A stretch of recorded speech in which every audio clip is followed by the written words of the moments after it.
அஸ்ஸலாமு அலைக்கும். இன்னைக்கு நல்ல ஒரு புளி சாதம் செய்ய போகிறேன். நிறைய பேர் புளி சாதம் எப்படி இருக்குன்னு கேட்டாங்க, எப்படி செய்யணும்னு கேட்காங்க. அவங்களுக்காக இன்னைக்கு நான் புளி சாதம் செய்து காட்ட போகிறேன். ஃபஸ்ட்டு நம்ம புளி சாதத்துக்கு உள்ள பொருட்களை ட்ரை ஆக்கி பொடிச்சு எடுக்கணும்.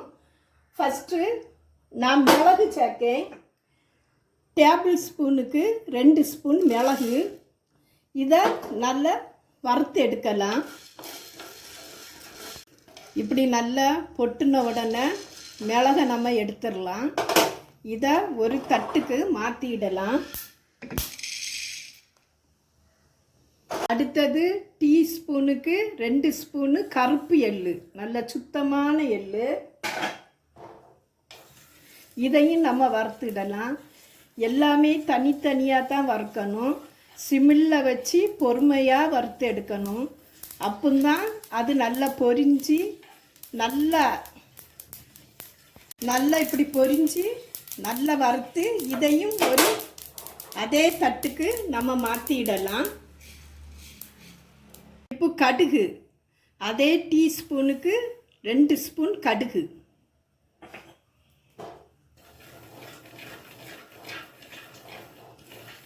கடுகில் 1-2 உளுந்தம்பருப்பு கிடக்கு, அது பிரச்சனை இல்லை.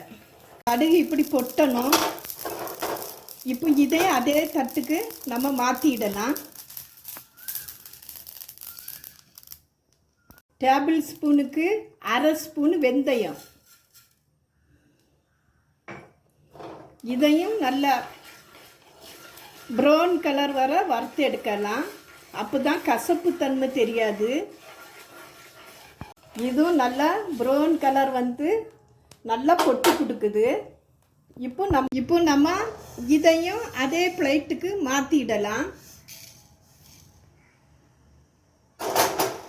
இது எல்லாம் ஆறுனப்புறம் மிக்சியில் ஒரு பொடிச்சு எடுத்துகிட்டு வரலாம்.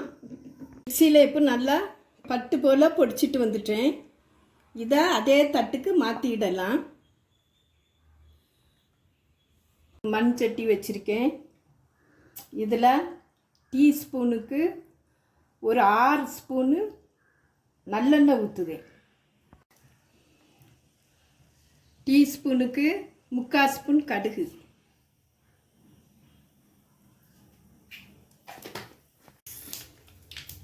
டீஸ்பூனுக்கு 2 ஸ்பூனு கடலைப்பருப்பு.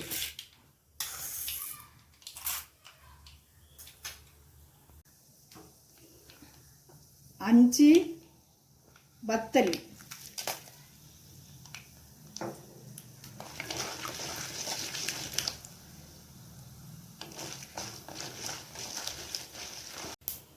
ஒரு கைப்பிடி வேர்க்கடலை.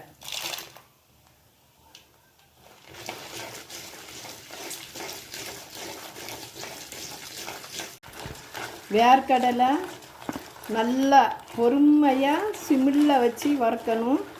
அப்போதான் உள்ளுக்க போய் வேர்க்கடலையில் நல்லா சாப்பிட்டாட்டு நல்லா வெந்து நல்லா அழகாக இருக்கும். இந்த புளி சாதம் வந்து 2 நாள் வெளியே வச்சாலும் இந்த சோறு கெட்டு போகாது, அப்படியே இருக்கும். ஆனால் நல்லெண்ணெயில் தான் இது செய்யணும், ரொம்ப டேஸ்ட்டாக இருக்கும். இந்த புளி தண்ணியை வந்து நம்ம ஃப்ரீசரில் ஒரு 6 மாதம்னாலும் அப்படியே வைக்கலாம். வச்சு நமக்கு கொஞ்சம் கொஞ்சமாக எப்போம்லாம் நம்மளுக்கு ஆசை வருதோ அப்போம்லாம் இந்த தண்ணியை எடுத்து வெளியே வச்சு நம்ம சூடாக சோறை பொங்கி இந்த இதையும் சூடு பண்ணி நம்ம கிண்டி எடுத்துடலாம். ரொம்ப சூப்பராக இருக்கும். கருவேப்பிலை 2 கொத்து.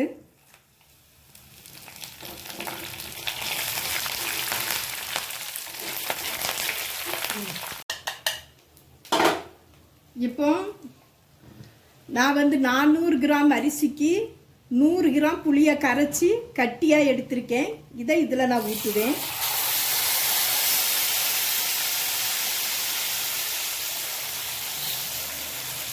டீஸ்பூனுக்கு 1/4 ஸ்பூனு மஞ்சள் பொடி.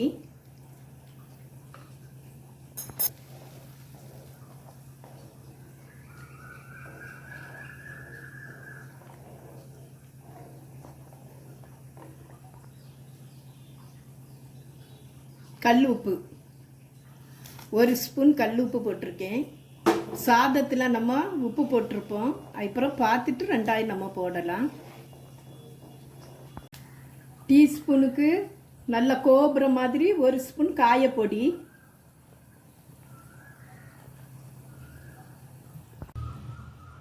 டீஸ்பூனுக்கு 1 ஸ்பூனு மிளகாத்தூள்,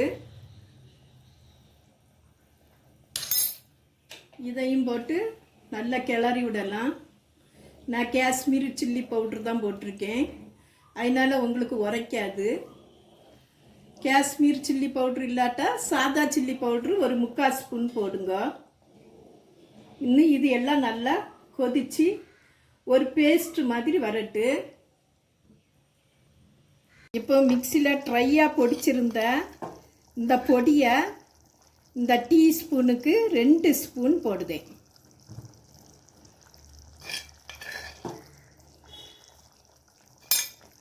போட்டு நல்லா கிளறி விடலாம்.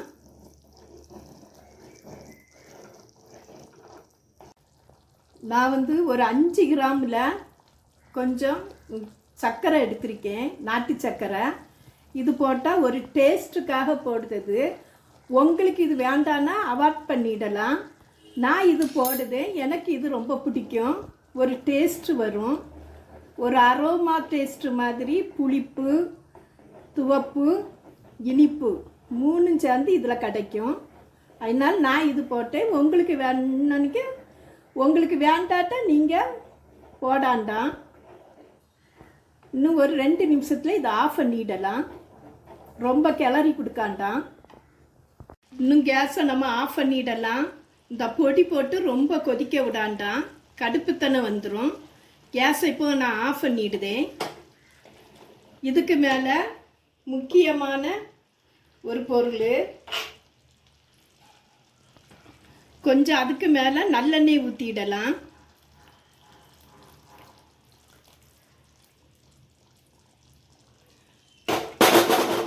இன்னும் ஒரு கிளறிடலாம். இப்போ நான் சாதம் வடித்து எடுத்திருக்கேன். சாதம் வந்து இப்படி பயராக இருக்கணும். இது வந்து குழைய வைக்கக்கூடாது. இந்த நம்ம புளி சாதம் கிண்டத்தில் இந்த சோறு வந்து அப்படி பயராக இருந்தால் தான் அந்த மசாலாலாம் பிடிச்சி அந்த சோறு திங்க ரொம்ப நல்லா இருக்கும். நான் இப்போ இதில் நான் போடுதேன். கொஞ்சம் அந்த ஜாம் ஊற்றுதேன். ஊற்றி கொஞ்சம் கொஞ்சமாக நமக்கு கிண்டணும். இப்படி கிண்டி எடுக்கணும். அப்போ எல்லா இடமும் மிஸ் ஆகும் சோறு.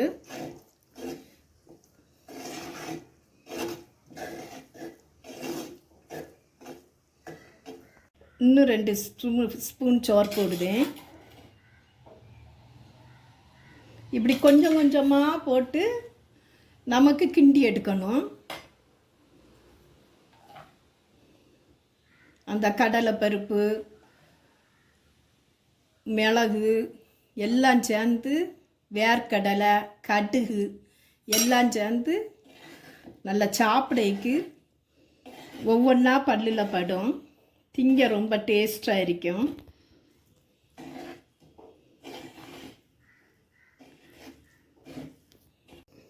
இப்போ நான் பொங்குன சாதம் அவ்வளோத்தையும் இதில் சேர்த்தாச்சு. எனக்கு இன்னும் இவ்வளோ கக்கம் வந்திருக்கு. இன்னும் இதுக்கு மேலே கொஞ்சம் நம்ம ஊற்றி இது பண்ணிடலாம். கொஞ்சம் மேலே இப்படி கொஞ்சம் ஊற்றி இதை வச்சு எல்லா இடம் இப்படி பரத்தி விட்டுடலாம்.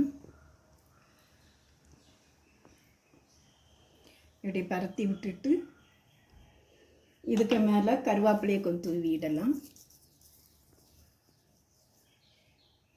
இன்றைக்கி இதுக்கு வந்து நான் முட்டை அவிச்சிருக்கேன். இந்த புளி சாதத்துக்கு முட்டை அவிச்சிருக்கேன். எள்ளு சட்னி வச்சுருக்கேன். கருப்பு எள்ளு, தேங்காய், பூண்டு எல்லாம் போட்டு ஒரு சட்னி வச்சுருக்கேன். இந்த சட்னியை இன்னும் ஒரு வீடியோவில் நான் காட்டுவேன். எப்படி நீங்கள் சோறு பொங்கி சோத்தை வந்து ரொம்ப வெடுன்னு வடிக்கணும். முக்கால் வேக்காட்டில் வடித்து எடுத்து இப்படி கிண்டுனா சோறு இந்த பக்குவத்தில் வரும். நல்ல விதையாக வரும். இதே மாதிரி வச்சு செய்து சாப்பிடுங்க. நான் செய்தே மாதிரியே நீங்கள் வச்சு செய்து சாப்பிடுங்க. என்னுடைய வீடியோ பிடிச்சிருந்தா ஷேர் பண்ணுங்கள், கமெண்ட் பண்ணுங்கள், சப்ஸ்கிரைப் பண்ணுங்கள். அஸ்ஸலாமு அலைக்கும்.